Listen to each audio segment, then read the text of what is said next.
Ersichton, murderer of trees. Demeter's task was a sacred one, and all who tried to frustrate or destroy her work had to be punished severely. But the harshest punishment of all was dealt to Ersichton, the king of Thessaly, the man who wantonly cut down trees. This too is a myth, of course, but a very useful one. Forests were no less valuable to men in those days than they are today. It was a naval deed to cut down a tree, for people believed in every tree there dwelt a nymph, called a dryad, and that dryad would live only as long as the tree himself. Whoever wished to cut a tree down had to think very seriously before he did so, for Demeter loved and protected the Dryads. There was not a man in Greece who did not know this, and Ersichton, being a king, should certainly have known the wishes of the gods even better than an ordinary man. Yet while he should have tried to save the forests, his carving for luxury blinded him to his duty, and he cut down trees pitilessly, merely to build himself a new palace. He went beyond all bounds, however, when his eye fell upon 100-year-old oak which stood at the entrance of the sacred grove. When the king arrived with his courtiers before the sacred tree, the whole group stood silent and hesitant. Finally, the eldest man came forward and said to the king, "Your Majesty, haven't you done enough to damage the forest, building this new palace of yours? Wasn't your old palace beautiful enough? Listen to words of advice. Beauty is something which everyone admires. Luxury is not. Try to understand that and don't cut down the tree. For your own sake, pity the tree that lives there, or for Demeter." But Ersichton cut him short. "Keep your advice to yourself, old man, and don't think your white hair will protect you. What do I care about Dryads or about Demeter? I am protected by stronger gods. Even if Demeter herself lived in this oak tree, I will still cut it down." With these words, he seized an axe from a slave and furiously began to chopping the noble oak. Immediately he did so, a miracle occurred. Blood spurted from the wounded trunk. The onlookers were horrified, and the slave tried to hold the king back. Ersichton turned on the man in fury and killed him, shouting, "There, you dog! I will teach you to warn me about Demeter."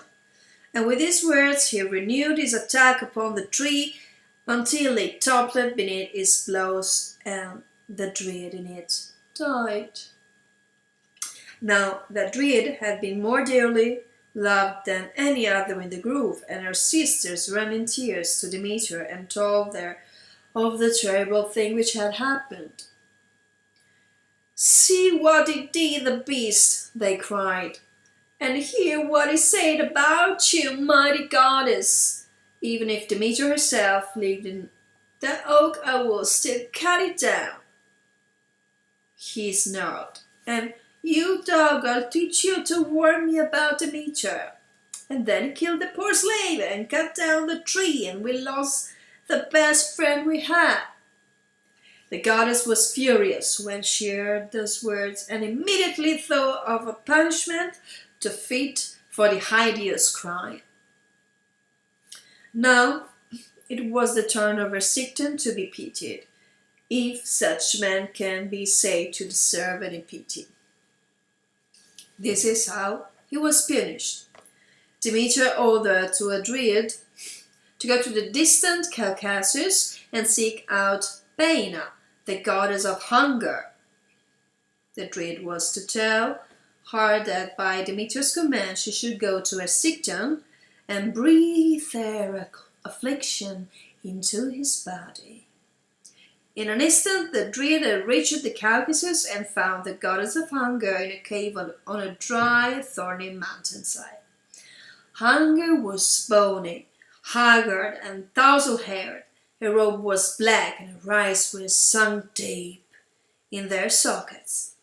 The Druid recoiled in horror when she saw her, but she soon got her courage back and told her why she had come to the Caucasus.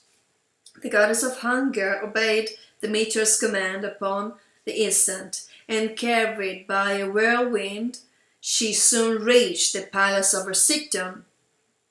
Night had long since fallen, and she found him fast asleep. Hunger covered him with her wings, and breathed her poisoned breath upon his face. That was all.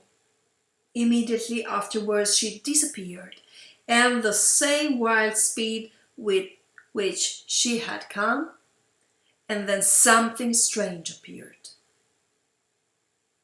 and happened. Although Ersichton was still fast asleep, his jaws began to open and close because he could see food in his sleep, and although there was nothing in his mouth, he started chewing and swallowing. Suddenly the king woke up. Hunger knew his entrance. He roused his servants immediately and bellowed them to succor the land, drag the seas and empty the skies, and to place whenever they could find to eat before him. He gulped food down with pausing for breath, yet the more he ate, the more he complained his hunger. His slaves brought him dish after dish, spilling over with food, and all the while he shouted it was too little, and sent them back for more. Food that would have sufficed to feed whole nations was not enough to fill his stomach. The harder he chewed and swallowed, the sharper his hunger grew. His stomach was like a bottomless pit. The more he tried to fill it, the emptier it seemed. Insatiable pangs of hunger tore his entrails and tortured him all the more, and so his whole fortune disappeared into his stomach without being able to quench the fires that burned there.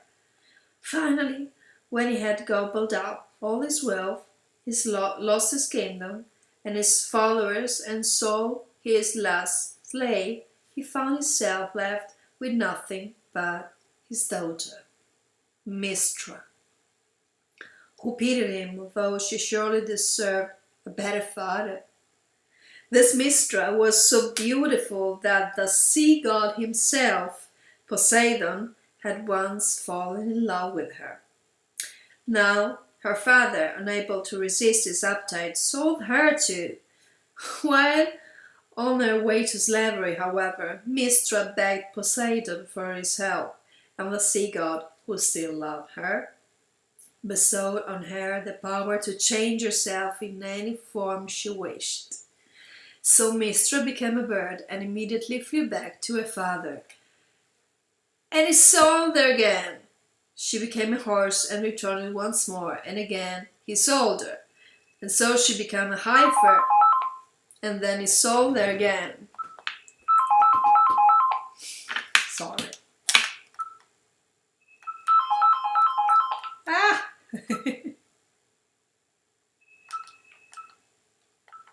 Okay.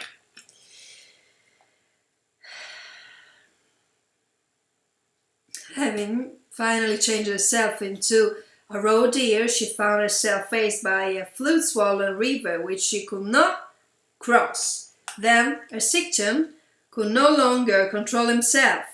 He fell ravenously upon his own flesh and died in horrible agony. Thus the dying man who killed trees, and thus Demeter protected her to God works from a few evil men, by showing that hunger waits those who destroy her woodlands. Most people, however, love the trees and the green plains. They love their work on the land and honor the goddess Demeter at great festivals. One of these was the Eleusinian Mysteries, which was among the greatest feasts of the year. This festival, which took place every spring, was a gay celebration which men honored Demeter and welcomed the return of their daughter Persephone before throwing themselves into the year's work in the fields, as the goddess of agriculture had taught them.